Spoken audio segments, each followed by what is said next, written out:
तो सबसे पहले मलेशिया से शुरू करते हैं, क्यों इतने इंडियंस मलेशिया जा रहे हैं और कैसे कैसे पहुंचते हैं वहां तक? बेसिकली इंडिया में जो 10 या 15 हज़ार की लेबर क्लास की जॉब करता है उसको मलेशिया में कम से कम 25 से 30 या 40 हज़ार तक मिल जाते हैं।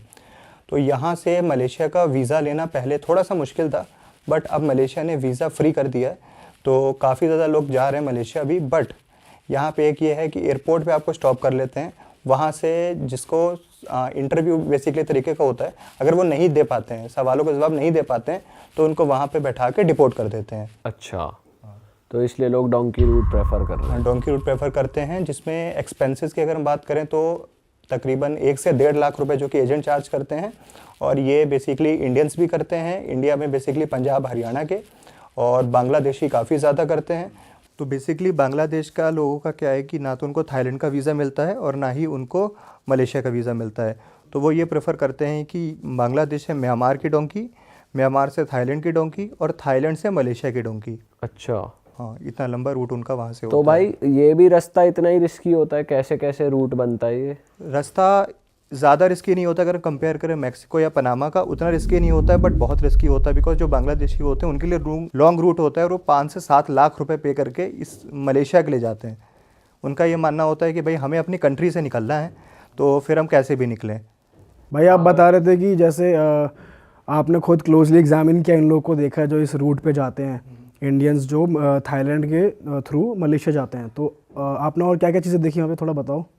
बेसिकली थाईलैंड से मलेशिया जाते हैं तो उसमें क्या होता है कि आप सबसे पहले तो बैंकॉक लैंड करते हैं। बैंकॉक से वहाँ पे उनका एक एजेंट आता है लेने के लिए, जो कि अगर उनकी जो भी पेमेंट होती है वहाँ पे पेमेंट लेंगे। उसके बाद फिर वो एक जगह पे लेके जाएंगे जहाँ से मलेशिया का बॉर्डर और थाईलैंड का बॉर्डर मिलता है।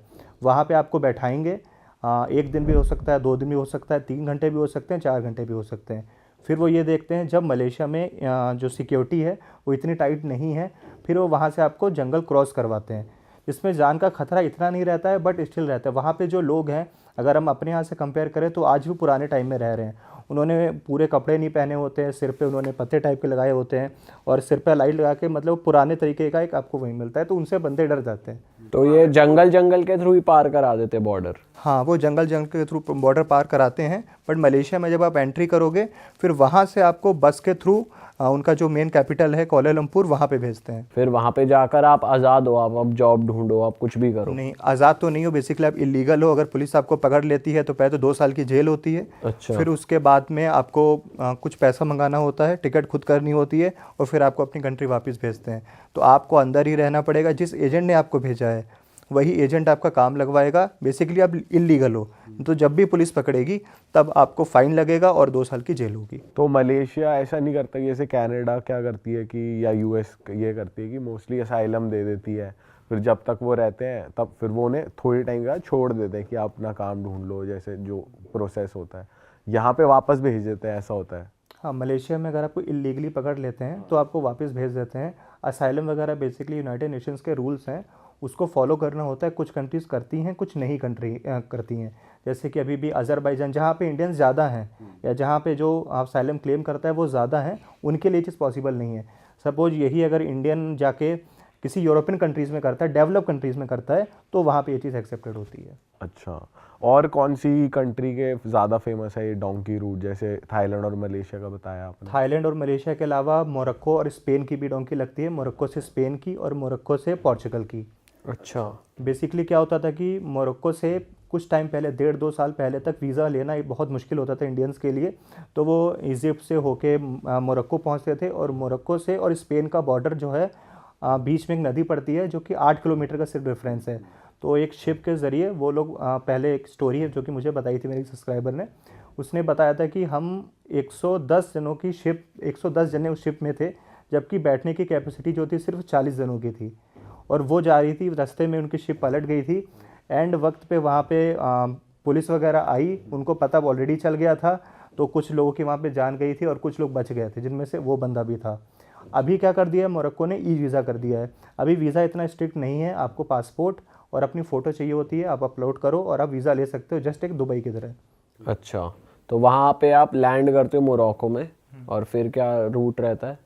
मोरक्को में आप लैंड करते हो। मोरक्को में बेसिकली जब आप यहाँ से जाओगे आपको पहले ही किसी ना किसी एजेंट से कांटेक्ट करना है, बिकॉज जब आप वहाँ पे जाओगे उनको अगर पता चल गया कि आप इस काम के लिए आए हो तो वहाँ के जो भी लोग होते हैं या वहाँ के जो भी माफिया होते हैं वो आपको लूट लेंगे।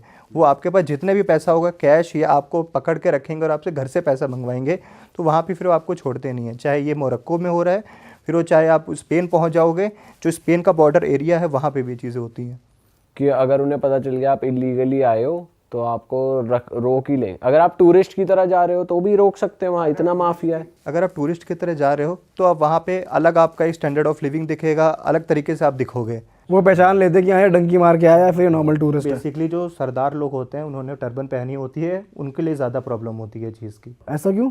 क्योंकि मोस्टली जो डोंकी वगैरह का करते हैं वो पंजाबी करते हैं। अच्छा, और जो मलेशिया आ रहे हैं वो कौन से पार्ट है? वो बेसिकली हरियाणा और पंजाब का, और वो भी हरियाणा पंजाबी होते हैं। बंगाली लोग।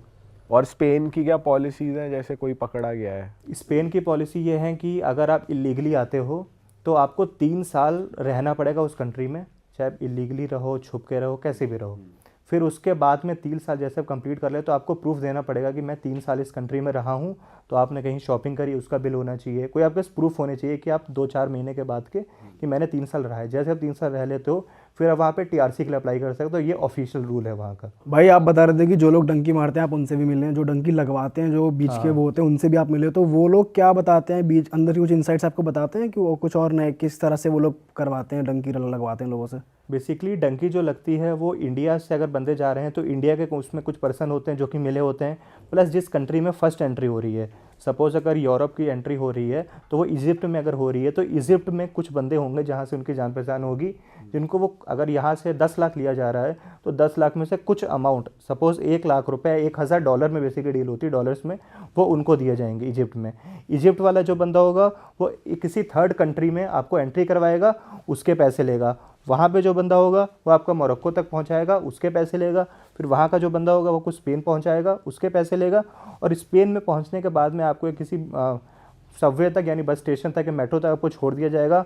वहाँ अगर आपको कोई रिलेटिव है वो लेने आए या फिर आप अपना आप घूमो। और इनको बताया जाता है कैंडिडेट्स को कि भाई मौत का खतरा भी है, मतलब तुम्हारी जिम्मेदारी है, पूरा सब बताया जाता है? बताते हैं? नहीं, कैंडिडेट्स को ये नहीं बताया जाता है। बेसिकली कैंडिडेट्स को क्या बताया जाता है कि आप डायरेक्ट जाओगे, डायरेक्ट फ्लाइट से जाओगे, या फिर आप वहाँ से जाओगे बाई कार या बाई बस आप जाओगे। ये नहीं बताया जाता है कि आपको डोंकी रूट बेसिकली फॉलो करना है। कुछ लोगों को बताया भी जाता है, जैसे कि मैंने भी कुछ चीज़ें देखी हैं पंजाब के कुछ, रशिया का भी मैं आपको बताने वाला हूँ। रशिया का डोंकी जो फिनलैंड में होता है उसका भी अभी मैं इस वीडियो में करेंगे।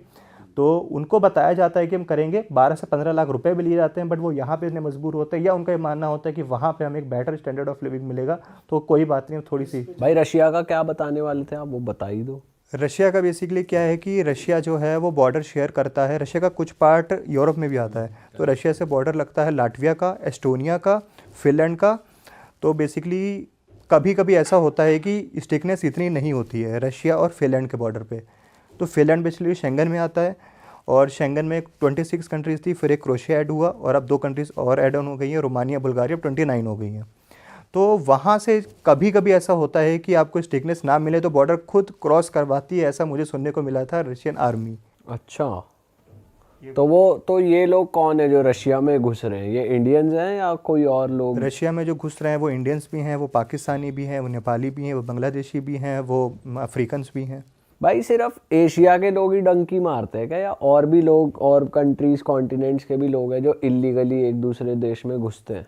बेसिकली अफ्रीकन्स भी मारते हैं। अच्छा, अफ्रीकन्स भी मारते हैं। उसके अलावा आपको मोरक्को के भी लोग काफ़ी ज़्यादा मिलेंगे, बेसिकली अरबिक उसमें जीसीसी में आता है। और उसके अलावा आपको पाकिस्तानी के ज़्यादा मिलते हैं। पाकिस्तानी में जो पंजाब साइड है पाकिस्तान का, उसके ज़्यादा बंदे आपको मिलेंगे, जो कि बेसिकली अनडेवलप्ड कंट्रीज़ हैं, उनके बंदे ज़्यादा मिलेंगे। बांग्लादेशी भी होते होंगे जो बहुत मारते हैं? बांग्लादेशी बहुत ज़्यादा होते हैं। जहाँ पे अमाउंट ज़्यादा पे करना होता है वहाँ बांग्लादेशी नहीं मिलते हैं, वहाँ पे आपको पाकिस्तानी मिलेंगे या इंडियन मिलेंगे। ये अंग्रेज नहीं मार के आ रहे कहीं भी डोंकी? नहीं, अंग्रेज नहीं मारते। ये अपनी कंट्री में पूरी सहूलियत। इनके नेशन डेवलप्ड है ना? हाँ, जो अनडेवलपिंग कंट्रीज़ हैं या जो डेवलप हो रही हैं अभी, उनके लोग ज़्यादा करते हैं ये। और किस किस टाइप की जॉब्स इनको वहाँ मिल जाती हैं डंकी मारने के बाद? अगर मान लो कोई इंडियन गया मलेशिया तो वो किस टाइप की जॉब कर रहा है? मलेशिया में बेसिकली या तो पैकिंग की जॉब हो गई या फिर एयरपोर्ट के अंदर जो सिक्योरिटी डिपार्टमेंट, जहाँ पे मतलब अभी जहाँ जिन बंदों से मैं मिला था, जो कि अभी मैंने बताया, वो बंदे क्या करते थे कि एयर मलेशिया के लिए काम, मलेशियन एयर के लिए काम करते थे।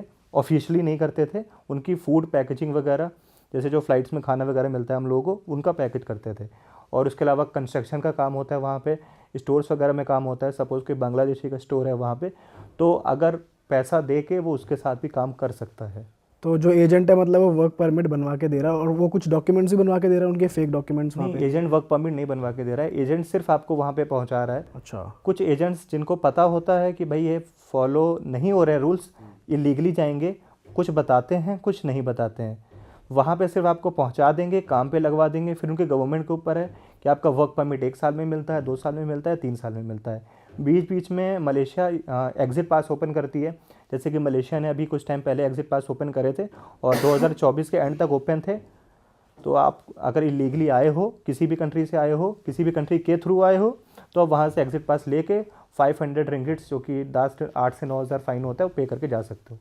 तो बहुत लोग आए इंडिया वापस, उसमें कुछ पता चला? जो जिनकी मैंने जिक्र किया उनमें से 90% आ गए, एक को छोड़ के सारे जने आ गए। अच्छा। और भाई कोई इंडियन अगर डंकी मार के बाहर कंट्री में गया, अब उसको वापस आना है, तो क्या वो लीगल तरीके से वापस आ सकता है? अगर उसको स्टेटस लीगल मिल गया है, रेजिडेंस परमिट उसको मिल गया है, तो लीगल आ सकता है। नहीं तो फिर उसको इलीगली ही आना पड़ेगा, या फाइन दे के आना पड़ेगा, या फिर उसको जो सज़ा मिलती है वो कंप्लीट करके आनी पड़ेगी। और सज़ा कितनी होती है? और अलग अलग कंट्रीज पे डिपेंड हाँ, अलग अलग कंट्रीज़ की होती है, 2 महीने से लेके 5 साल तक हो सकती है। इंडिया की क्या पॉलिसी है, ऐसे कोई इंडियन ही वापस आना चाह रहा है? इंडिया की पॉलिसी कुछ ऐसी खास नहीं है। अगर आप इंडिया में वापस आ गए हैं तो इंडियन कुछ नहीं करता है। पासपोर्ट अगर आपका वहाँ पे कई ऐसा होता है कि पासपोर्ट चोरी हो जाते हैं, तो अगर आपका पासपोर्ट चोरी हो जाता है तो इंडियन एम्बेसी के पास आपको जाना चाहिए। इंडियन एम्बेसी वहाँ पे हेल्प इतनी नहीं करती है, बिकॉज उन्हें भी पता है कि हम किस किस की हेल्प करेंगे। अगर हम हेल्प करने लग जाएंगे तो बहुत ज़्यादा लोग आने लग जाएंगे, तो वो भी इतनी हेल्प नहीं करते। अरे वाह, आपने ये वीडियो यहाँ तक देख ली भाई, तुमने हमारी मेहनत सफल कर दिया। तुम ही लोग हो असली रियल हिट। और अगर आपको बहुत मज़ा आ रहा है ऐसी क्लिप्स में, ऐसी वीडियोस में, तो फटाफट जाइए प्लेलिस्ट पे बिंज वॉच कीजिए और सारी वीडियोस देख डालो और मौज काटो। That is it. हम मिलेंगे नए पॉडकास्ट में, नए क्लिप में। Till then bye bye, see you, take care, do subscribe. Best of Real Talk Online. Okay, bye bye.